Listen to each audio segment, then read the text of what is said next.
Buenas tardes, Diego. Buenas tardes, compañeros. Yo les voy a hablar respecto a la materia de negociación y comunicación intercultural. Bueno, primero tenemos que empezar definiendo qué es la negociación. En sí, esta negociación es un proceso por el cual dos o más partes con intereses distintos discuten y llegan a un acuerdo mutuo. En sí es un mecanismo fundamental para resolver diferencias y asegurar que los involucrados obtengan resultados beneficiosos. Existen distintos tipos de negociación. En primer lugar, tenemos la negociación distributiva, que es también conocida como ganar-perder, donde las partes buscan maximizar sus beneficios a expensas del otro. La negociación integrativa aquí más que nada fomenta una situación de ganar-ganar, donde ambas partes colaboran para encontrar una solución que beneficie a todos. Y la negociación por posiciones, que en sí son las partes toman posiciones rígidas y negocian desde ellas, a menudo resultan en compromisos. Y por último, la negociación basada en intereses, que se centra en los intereses subyacentes de las partes, buscando satisfacer las necesidades de ambas. Las herramientas de negociación aquí, como podemos observar, tenemos el BATNA, que en sí es conocer la mejor alternativa si no se llega a un acuerdo. El SOPA, significa la zona de posible acuerdo, que en sí debemos identificar el rango en el cual ambas partes podrían estar de acuerdo. También otra herramienta es el mapeo de partes interesadas, que en sí es identificar a todos los actores clave y a sus intereses. Y por último, las estrategias de concesión, que en sí es decidir qué aspectos son negociables y cuáles no. Bueno, ahora les hablaré sobre los fundamentos culturales. Como primer punto tenemos que empezar definiendo qué es la cultura. En sí, la cultura es el conjunto de valores y creencias, normas, costumbres que comparten los miembros de una sociedad o grupo. Existen muchas definiciones, pero todas coinciden en que la cultura influye en la forma en la que las personas piensan, se comportan y se comunican. Aquí hay también tipos de cultura, por ejemplo, la región cultural, que en sí se refiere a las prácticas culturales comunes en una región geográfica específica. También una cultura corporativa, que son normas y valores compartidos dentro de una organización que guían el comportamiento de sus empleados. Otra cultura es la cultura de varios grupos socioeconómicos, que sí en sí son diferencias culturales basadas en la clase social y en el nivel económico. Y por último, la cultura de varios grupos por edad, que en sí son las diferencias generacionales que afectan los valores, expectativas y comportamientos. Bueno, ahora les hablaré respecto a la negociación intercultural. Aquí existen influencias culturales que tanto la cultura influye en la forma en la que las personas negocian y también perciben el tiempo, el riesgo, el poder y las relaciones. Entonces, entender estas diferencias culturales es esencial para una negociación exitosa en un entorno internacional. ¿Y quién debe adaptarse? Ambas partes. Ambas partes deben mostrar flexibilidad y adaptarse parcialmente para llegar a un acuerdo satisfactorio. Sin embargo, quien tiene más interés en el acuerdo podría estar más dispuesto a hacer concesiones.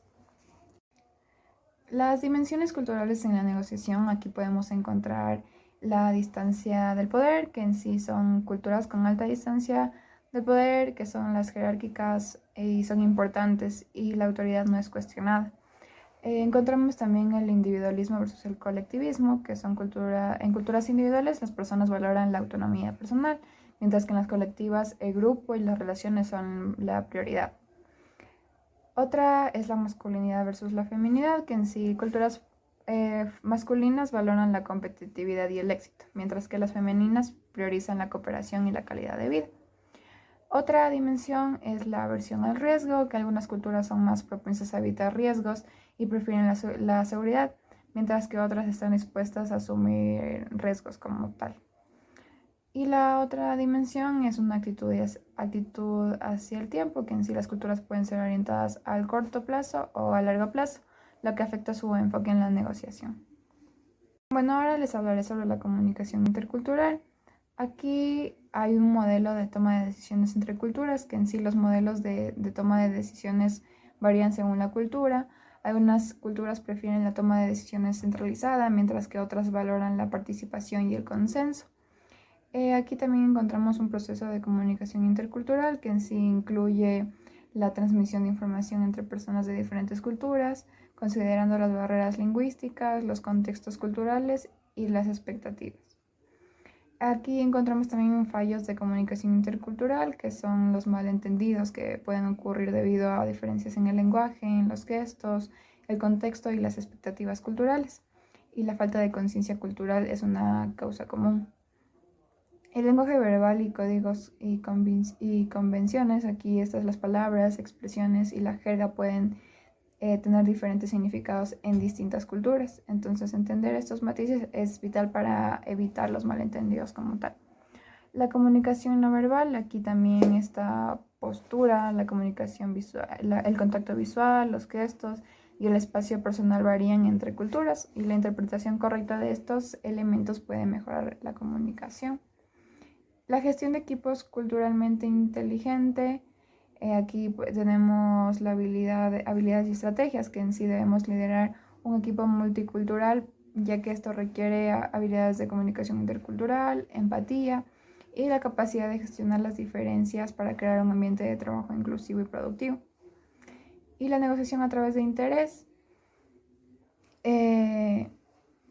Usar intérpretes puede ser necesario en negociaciones internacionales, pero es importante seleccionar un intérprete que no solo domine el idioma, sino que también entienda las sutilezas culturales.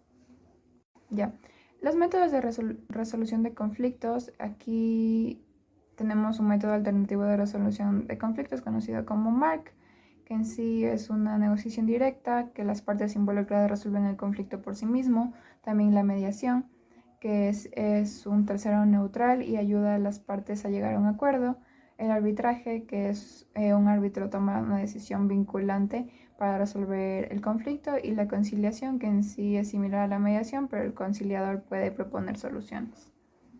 Listo, ¿qué es la negociación? Bueno, como lo dije anteriormente, sí es un proceso en el cual dos o más partes con intereses, necesidades o deseos distintos discuten para alcanzar un acuerdo que sea satisfactorio para todos los involucrados. Este proceso puede darse en distintos contextos como ámbito empresarial, político, legal, interpersonal. Y aquí en la negociación las partes intentan maximizar sus beneficios mientras minimizan sus concesiones para el objetivo final es llegar a un acuerdo que sea mutuamente beneficioso. También, ¿qué es la mediación? En sí es un proceso de resolución de conflictos en el cual un mediador imparcial e independiente asiste a las partes en disputa para ayudarles a alcanzar un acuerdo voluntario y mutuamente aceptable.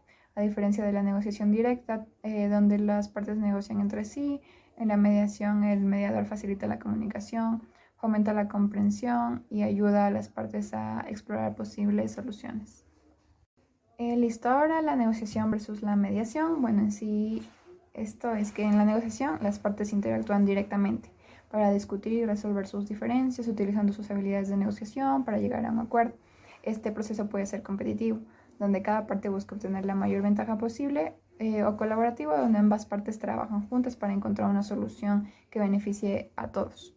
Y en la mediación, un tercero neutral, el mediador, facilita el proceso de negociación, ayudando a las partes a comunicarse de manera más efectiva y a explorar opciones para resolver el conflicto.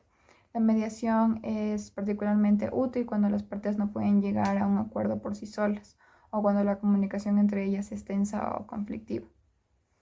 Y por último, ¿qué es el arbitraje? Aquí en sí el arbitraje es un método de resolución de conflictos en el cual las partes en disputa acuerdan someter sus diferencias a uno o más árbitros, quienes interactúan como jueces privados. A diferencia de la mediación, donde las partes retienen el control sobre el resultado, en el arbitraje este árbitro es el que emite una decisión final y vinculante conocida como laudo arbitral. El arbitraje es comúnmente utilizado en disputas comerciales, laborales y contractuales y es apreciado por ser un proceso más rápido y confidencial que el litigio en tribunales públicos. Aunque el arbitraje puede ser más formal que la mediación, generalmente ofrece más flexibilidad que un juicio tradicional, permitiendo a las partes elegir las reglas y los procedimientos aplicables. Y bueno, esto sería todo por mi exposición. Muchas gracias.